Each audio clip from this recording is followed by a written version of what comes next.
Ora, bom dia a todos. Muito obrigado também pelas palavras de apresentação preferidas aqui pela minha querida amiga e colega Ana Saldanha. Estava a tentar ver aqui uma cara conhecida de todos, pelo menos há momentos para cá, que é o colega Nuno Brito. Não está? Sinceramente, desconhecia essa faceta. Foi um momento extremamente interessante e que ajudou bastante a esquecermos as horas cedo que nos levantarmos para estarmos aqui. Para o colega Nuno Brito, de facto, uma saudação muito especial por esse inspirado momento, que ao que parece é habitual e, portanto, já não é só momento, é arte.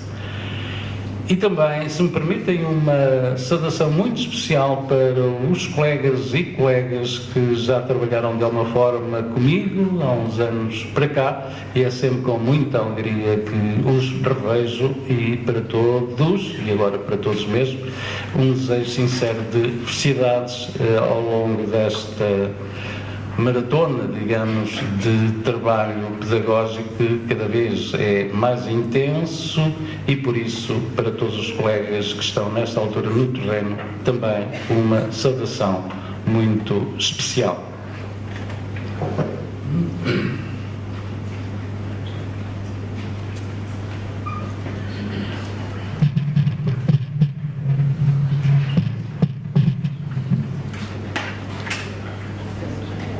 Ora, com gente desta que não deixa escapar por menor nenhum, isto vai mesmo correr bem. Ora bem, a minha conversa para hoje, de alguma forma, traduz uma reflexão que tenho vindo a fazer sobre os últimos documentos, ou sobre alguns dos últimos documentos elaborados pelo Ministério da Educação, e que, de alguma forma, são testemunho de uma preocupação, a meu ver, bastante importante, que é preparar as novas gerações para os grandes desafios que a sociedade contemporânea nos reserva, e muito em especial para essas novas gerações que são as crianças e os jovens que nesta altura frequentam as nossas escolas.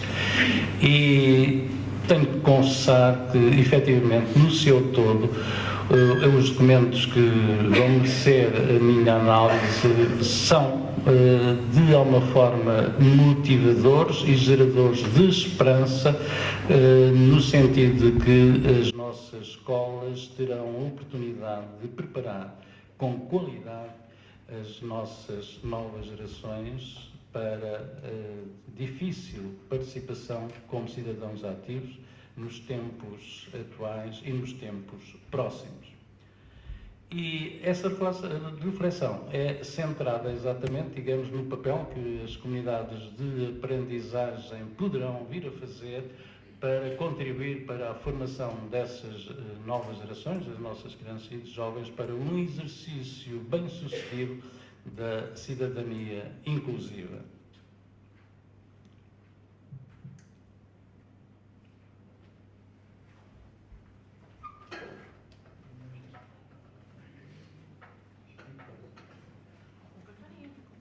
Obrigado. Era para ver se havia mais um elemento atento, e há, e deu resultado. Muito obrigado. Ora bem, os três documentos que merecem a minha apreciação aqui são exatamente os documentos sobre o perfil de saída dos alunos no final da escolaridade obrigatória. E a escolaridade obrigatória, como sabem agora, abrange também o ensino secundário.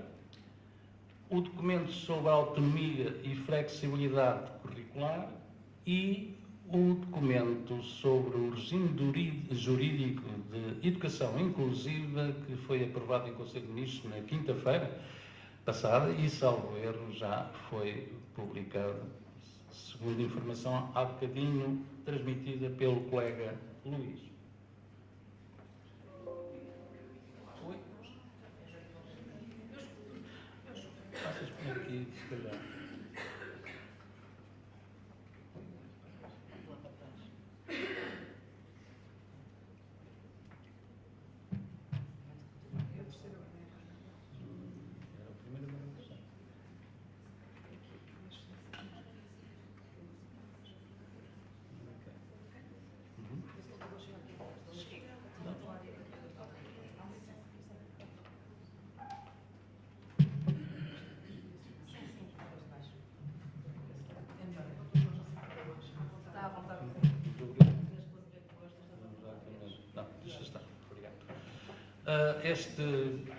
Este incidente não estava realmente previsto e, portanto, não me preparei devidamente para ele, mas, ainda assim, muito obrigado. Ora bem, todo este documento que acabei de referir, e estamos agora mais centrados no perfil de saída dos alunos no final da escolaridade obrigatória, todos eles apontam para a preocupação de formar cidadãos para uma sociedade democrática e inclusiva. Quer o perfil determinado dos alunos, quer a própria autonomia e flexibilidade curricular, também ele tem bastantes excertos que apontam exatamente para essa preocupação e, essencialmente, por se tratar especificamente dessa área, o regime jurídico da educação inclusiva. São, portanto, de facto, documentos que, analisados em pormenor, revelam efetivamente uma preocupação educativa e de uma forma inovadora para orientar as comunidades de aprendizagem para a formação integral do aluno pessoa e vincadamente orientada para o exercício da cidadania inclusiva. E todos eles apontam o aluno como o centro da ação didática e da ação educativa. Podemos, através da leitura destes documentos, entender que o aluno é um sujeito em construção e que se constrói ele próprio através da mediação dos agentes educativos que fazem a sua ligação pedagógica com o aluno. E esses agentes educativos são, naturalmente, os componentes da comunidade escolar, pais, famílias, docentes e restantes elementos da comunidade.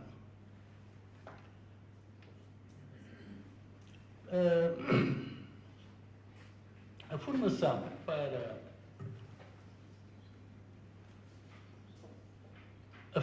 para a educação inclusiva, para a cidadania inclusiva, que é aportada por estes documentos, carrega em si uma forte tónica de inovação educativa. E essa inovação educativa visa, efetivamente, preparar as novas gerações, cada aluno pessoa, para o desenvolvimento de uma série de saberes, tais como saber ser, saber estar, saberes, saber aprender, saber resolver, saber fazer, saber avaliar, saber participar.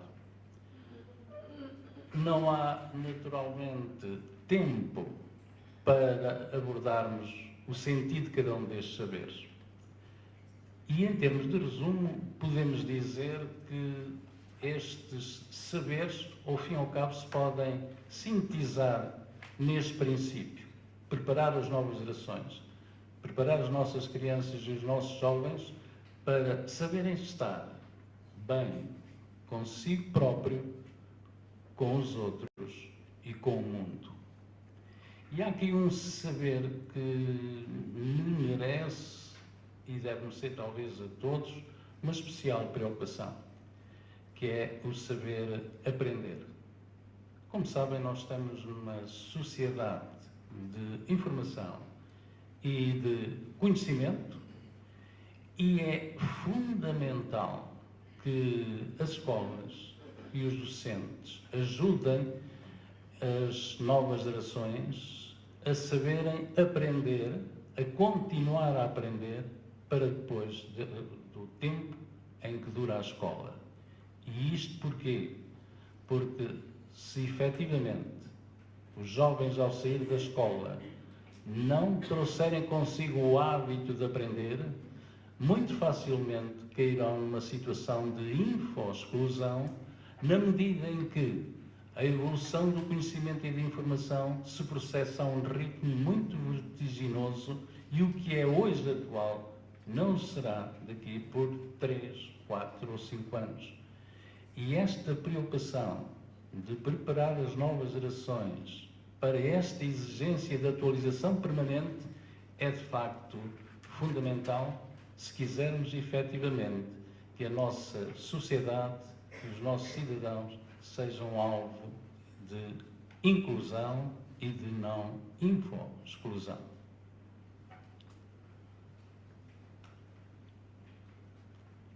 Exatamente porque os documentos que estão a ser analisados apontam para um grande cunho de inovação, é fundamental que tenhamos que entender este tempo a nível de educação como um tempo de transformação.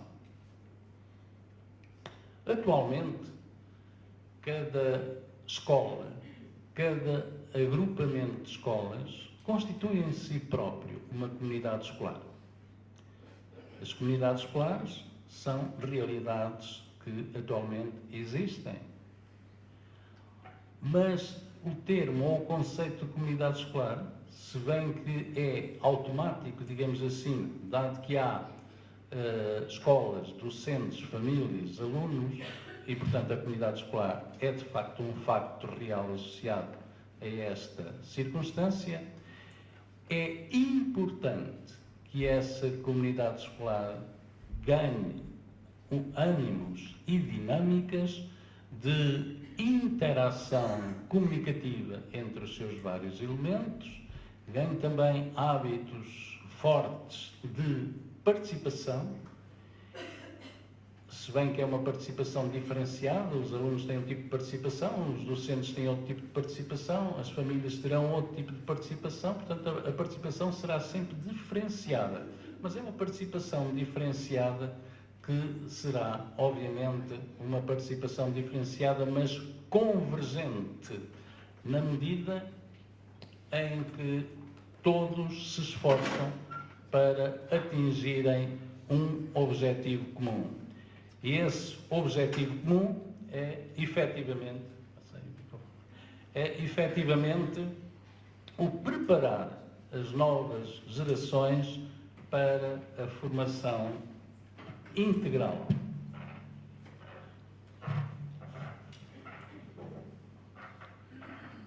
Desculpem lá, eu vou passar a estar de pé, na medida em que aquele diapositivo que tem fala em transformação, em mudança, e portanto é a altura também de mudar a posição sentado para a posição de pé.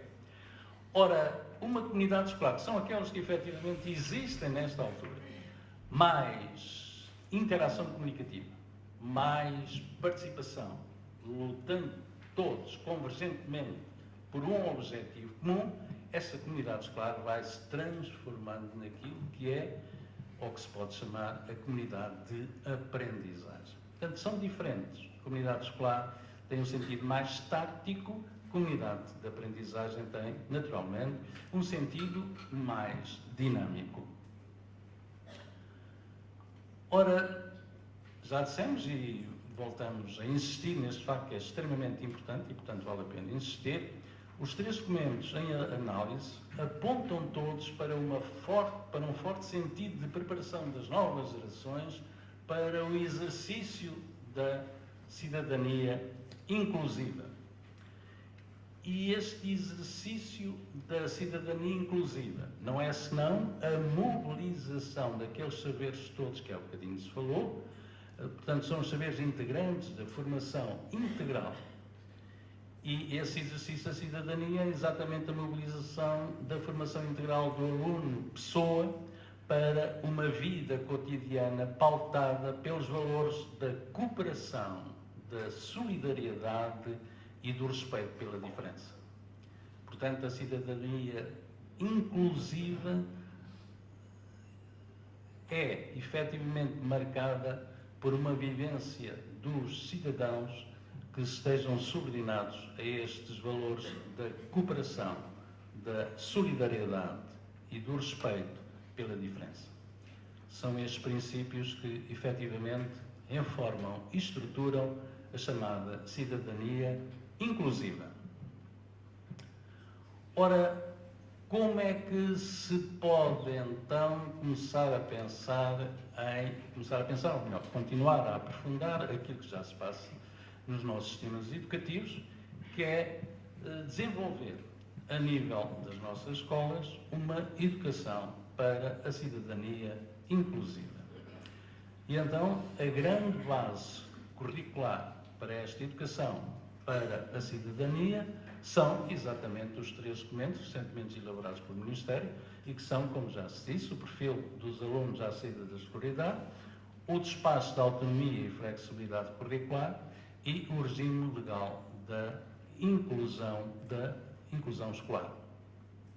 Portanto, são estes 3 documentos que, no seu conjunto, estruturam convergentemente o itinerário de ensino-aprendizagem, conducendo a uma verdadeira formação para a cidadania inclusiva. Os atores, ou seja, as pessoas, os agentes encarregues e responsáveis por pôr em prática esta educação e esta formação, são, como já se apontou, os elementos integrantes de cada comunidade de aprendizagem. E aparece aqui, com a força que este instrumento tem já por si e que por vezes não é devidamente valorizado em termos da prática educativa, o plano curricular de turma. O plano curricular de turma é obrigatório, segundo o novo despacho da autonomia e flexibilidade curricular, e prevendo, digamos, pela sua utilidade, será, talvez, a peça charneira do processo de ensino-aprendizagem orientado para aquilo que se pretende, que é, neste caso, a cidadania inclusiva. E o plano curricular de turma pode ser entendido, e daí, digamos, a importância que este instrumento possui. Vamos entender o plano curricular de turma como um instrumento de organização e de gestão de todo o processo de ensino-aprendizagem de uma dada turma ao longo do ano escolar. Ou seja, tudo o que se passa em sala de aula não deve ficar fora do plano curricular de turma. E, por isso, chamo aqui a atenção exatamente para este instrumento que por vezes, não tem merecido, até pelo próprio Ministério da Educação, a atenção que a sua utilidade e funcionalidade merece. E o plano curricular de turma, entendido assim, passa a ser, digamos, o guia regulador de toda a atividade pedagógica e didática e, ao mesmo tempo, o elemento fundamental de comunicação entre os pais, entre os docentes e entre os alunos. O elemento fundamental de um plano curricular de turma é aquilo que se pode chamar o perfil educacional de turma. Se não houver um perfil educacional de turma, muito dificilmente o plano curricular de turma pode cumprir os objetivos para que foi criado. E o que é que se entende por perfil educacional de turma? O perfil educacional de turma é, efetivamente, o diagnóstico dos estilos de aprendizagem de todos os alunos de uma dada turma. E o que é que se entende também por estilo de aprendizagem? O estilo de aprendizagem é, digamos, a forma de descrever o modo de ser e de aprender de cada aluno. É por isso que o plano curricular de turma é efetivamente um instrumento fundamental de uma boa pedagogia. E para tal é nuclear que se proceda à elaboração diagnóstico da forma de ser e de aprender de cada aluno da turma. Ora, como é que isto se pode fazer?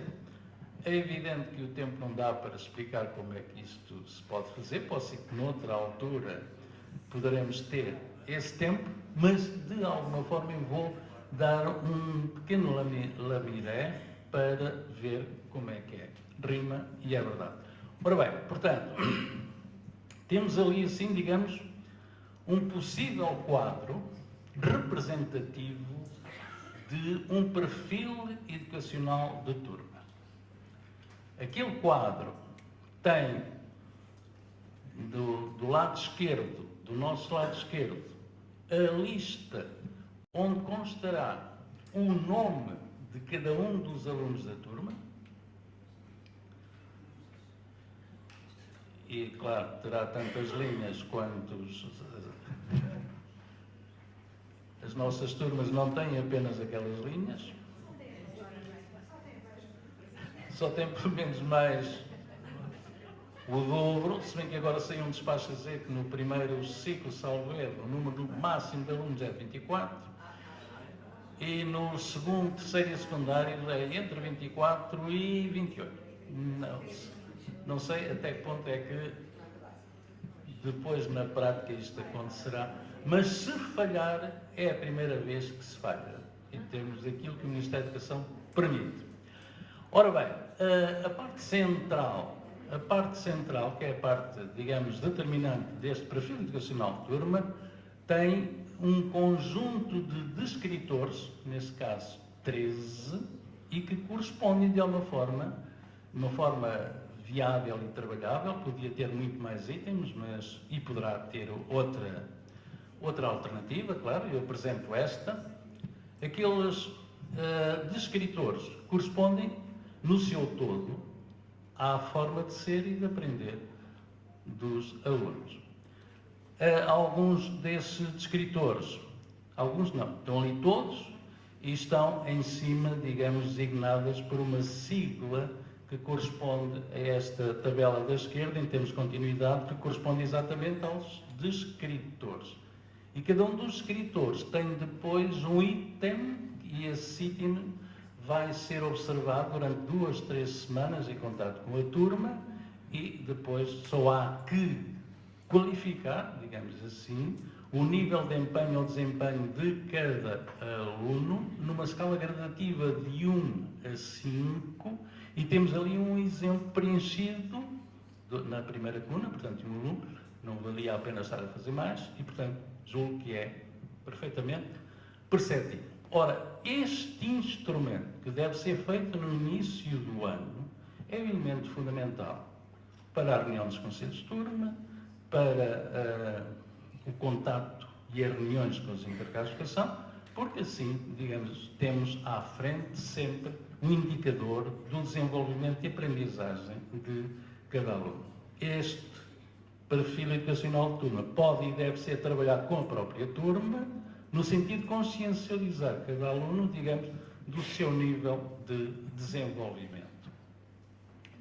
A escala gradativa vai de 1 a 5 e julgo que, de alguma forma, está explicitado aquilo que se pode entender no seu conteúdo funcional, a utilidade do perfil educacional de turma.